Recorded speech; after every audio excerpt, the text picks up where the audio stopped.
నమస్తే, నా పేరు శివాజీ.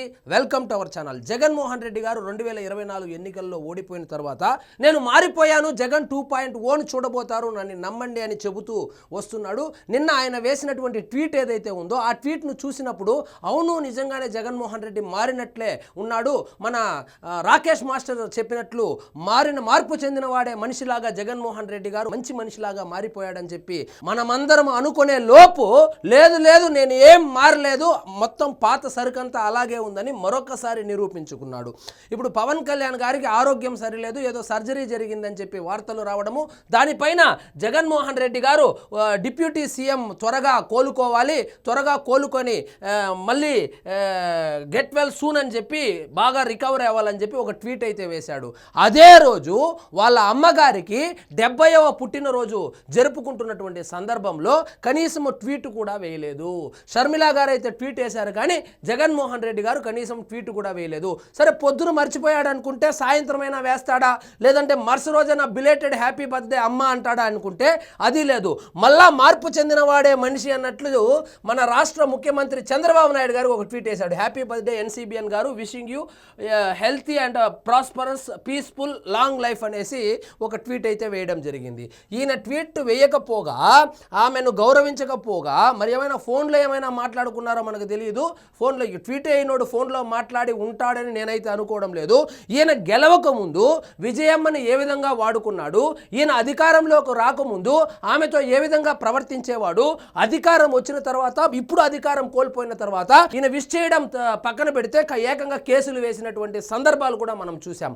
అదే షర్మిల గారు అయితే కనుక ఆమె పాపము అధికారంలోకి రాలేదనుకోండి, అప్పుడు అలాగే ఉంది, ఇప్పుడు అలాగే ఉంది, తల్లి మీద ప్రేమను అలాగే చూపిస్తూ ఉంది. సో మొత్తానికి జగన్మోహన్ రెడ్డి గారు అయితే కనుక నిన్న విజయమ్మ గారి 70వ పుట్టినరోజును పురస్కరించుకొని కనీసం ఒక ట్వీట్ కూడా, ఫ్రీనే కదా, జియో ఇంటర్నెట్ ఫ్రీనే కదా, కనీసం ఒక ట్వీట్ కూడా వేయకపోగా ఈ ట్వీట్ వేసినటువంటి వాళ్ళను వాళ్ళ బ్యాచ్ దగ్గర తిట్టిస్తున్నారు. సో నారా లోకేష్ గారు, సరే విజయమ్మ ఎంతైనా ఒక ప్రతిపక్ష నాయకుడు, ప్రతిపక్ష హోదా లేనప్పటికీ ప్రతిపక్ష పార్టీ నడుపుతున్నటువంటి జగన్మోహన్ రెడ్డి గారికి తల్లి గారు, అదేవిధంగా మాజీ ముఖ్యమంత్రి అయినటువంటి రాజశేఖర్ రెడ్డి గారికి సతీమణి కదా అని ఆయన పెద్ద మనసు చేసుకొని పెద్దల పట్ల గౌరవంతో ఆయన ఒక ట్వీట్ వేశాడు, విజయమ్మకు హ్యాపీ బర్త్డే అని చెబుతూ. దాని మీద రాచమల్లు శివప్రసాద్ రెడ్డి దగ్గర, ప్రొద్దుటూరు మాజీ ఎమ్మెల్యే దగ్గర ప్రెస్ మీట్ పెట్టించి బండబూతులు తిట్టిస్తున్నారు నారా లోకేష్ గారిని. నారా లోకేష్ గారు చేసిన తప్పేంద్రంటే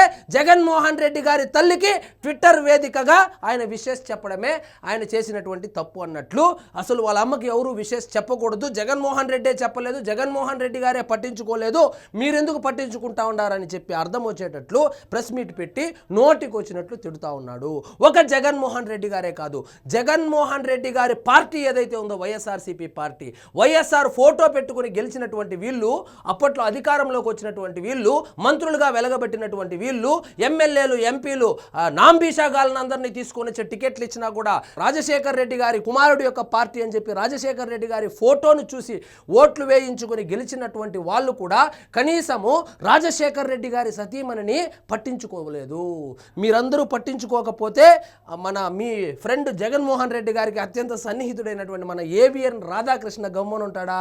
ఆయన పసిగట్టేశాడు, పొద్దున్న నుంచి చూస్తూ ఉన్నాడు ట్విట్టర్లో ఏమేమి ట్వీట్లు వేస్తున్నాడో, పట్టేశాడు. ఒక వార్త కూడా రాశాడు, చూద్దాం రండి. అమ్మకు శుభాకాంక్షలేవి, పుట్టినరోజున విజయలక్ష్మికి విశేష చెప్పని జగన్, శస్త్రచికిత్స చేయించుకున్న పవన్ కళ్యాణ్ కు మాత్రం త్వరగా కోలుకోవాలని పోస్ట్. ఒక పవన్ కళ్యాణ్ గారికే కాదు, ఈరోజు చంద్రబాబు నాయుడు గారి 76వ పుట్టినరోజును పురస్కరించుకొని జగన్మోహన్ రెడ్డి గారు ఒక ట్వీట్ కూడా వేశారు. విజయలక్ష్మికి ఎక్స్లో శుభాకాంక్షలు చెప్పిన షర్మిల, లోకేష్. చూడండి, వైసీపీ అధ్యక్షుడు జగన్ తన తల్లికి పుట్టినరోజు శుభాకాంక్షలు చెప్పకపోవడంపై వైసీపీ శ్రేణులతో పాటు రాజకీయ వర్గాల్లో జోరుగా చర్చ జరుగుతుంది.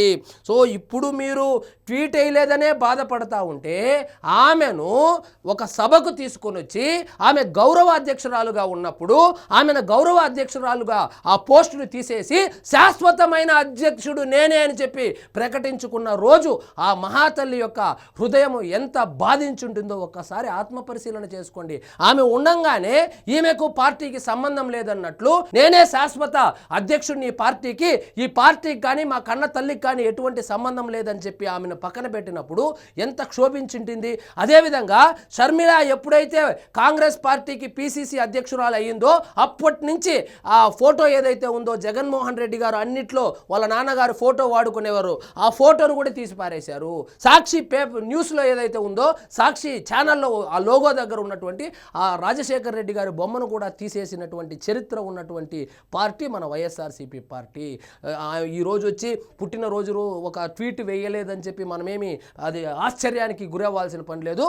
ఆఖరికి పదవి నుంచే తొలగించారు. పదవి నుంచి తొలగించి ఈయనకినే ఒక నియంతలాగా శాశ్వత అధ్యక్షుడిగా చేసుకున్నటువంటి చరిత్ర మన జగన్మోహన్ రెడ్డి గారిది. శస్త్రచికిత్స చేయించుకుని హైదరాబాద్లో విశ్రాంతి తీసుకుంటున్న డిప్యూటీ సీఎం పవన్ కళ్యాణ్ కోలుకోవాలని ఆకాంక్షిస్తూ ఆయన ట్వీట్ వేయడం గమనార్హం. ఆదివారం వైఎస్ రాజశేఖర్ రెడ్డి భార్య జగన్ తల్లి విజయలక్ష్మి 70వ జన్మదినం. ఆమె కుమార్తె పిసిసి అధ్యక్షురాలు షర్మిల ఎక్స్ వేదికగా విజయలక్ష్మికి శుభాకాంక్షలు చెప్పారు. సో వాస్తవంగా షర్మిల లాంటి ఒక ఆడపడుచు, ఒక ఆడబిడ్డ విజయమ్మ గారికి ఉంది కాబట్టి కనీసం విజయమ్మ గారికి నిన్న బర్త్డే అనే విషయం అన్న జనాలకు తెలిసింది. ఆ షర్మిల కూడా ట్వీట్ వేయకపోయింటే అసలు విజయమ్మకు నిన్న పుట్టినరోజు అనేటువంటి విషయం ఎవరికి తెలిసి ఉండేది కూడా కాదు. సరే, జగన్మోహన్ రెడ్డి గారికి వాళ్ళ తల్లికి మధ్య ఆర్థిక లావాదేవీలతో కూడినటువంటి గొడవలు ఉన్నాయి, ఆస్తి తగాదాలు ఉన్నాయి, వాళ్ళు కోర్టులో కేసులు వేసుకున్నారు. సో జగన్మోహన్ రెడ్డి గారు శుభాకాంక్షలు తెలియజేయలేదంటే ఏదైనా కోపము అనుకుందాము. మిగిలినటువంటి నాయకులకు ఏమైంది? మీరు రాజశేఖర్ రెడ్డి గారి ఫోటో వాడుకొని మీరు ఓట్లు దండుకోలేదా? మీరు రాజశేఖర్ రెడ్డి గారి ఫోటో వాడుకొని మీరు గెలవలేదా? మీరు రాజశేఖర్ రెడ్డి గారి పేరును వాడుకొని పదవులు అనుభవించలేదా? ఒక శుభాకాంక్షలు తెలియజేస్తే మీకు వచ్చినటువంటి నష్టము కానీ కష్టము కానీ ఏముంది?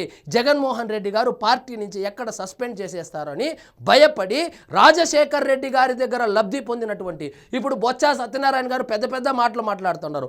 ఒక జెడ్పీటీసీని ఎంపీటీసీని తీసుకొని వచ్చి ఎమ్మెల్యే టికెట్ ఇచ్చి ఎంపీ టికెట్ ఇచ్చి మంత్రిని చేసినటువంటి ఒక వ్యక్తి రాజశేఖర్ రెడ్డి గారు.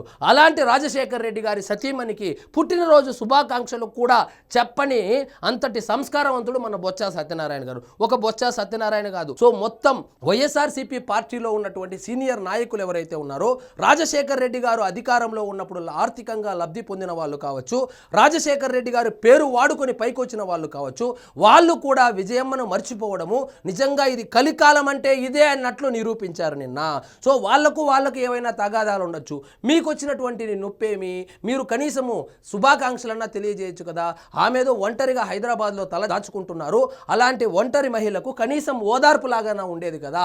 కానీ ఎవ్వరూ కానీ జగన్మోహన్ రెడ్డి గారి ఆగ్రహానికి గురి కావాల్సి వస్తుందని కనీసం ఒకే ఒక్కరు కూడా విజయమ్మ గారిని పట్టించుకున్న పాపాన పోలేదు, శుభాకాంక్షలు తెలిపిన పాపాన పోలేదు.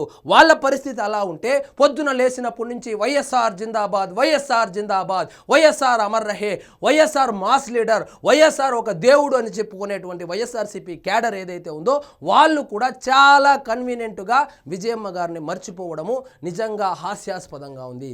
సో ఏది ఏమైనప్పటికీ అది వాళ్ళ వ్యక్తిగత విషయం కాబట్టి, వాళ్ళ కుటుంబానికి సంబంధించినటువంటి విషయం కాబట్టి, వాళ్ళ మధ్య కేసులు లాంటివి నడుస్తూ ఉన్నాయి కాబట్టి సో వదిలేద్దాం. సో కేసులు వేసినా లేదా ఆస్తి తగాదాలు ఉన్నా, ఆర్థిక లావాదేవీల్లో డిస్ప్యూట్ ఉన్నా, రాజకీయ విభేదాలు ఉన్నా తల్లి అనేటువంటి విషయాన్ని గుర్తుపెట్టుకుంటే నిజంగా బాగుండేది. కానీ వాళ్ళు గుర్తుపెట్టుకోలేదు. సో ఇదండి ఈరోజు మన టాపిక్. మీకు ఈ వీడియో నచ్చినట్లయితే లైక్ చేయండి, షేర్ చేయండి, ఛానల్ మాత్రం సబ్స్క్రైబ్ చేసుకోవడం మర్చిపోవద్దు.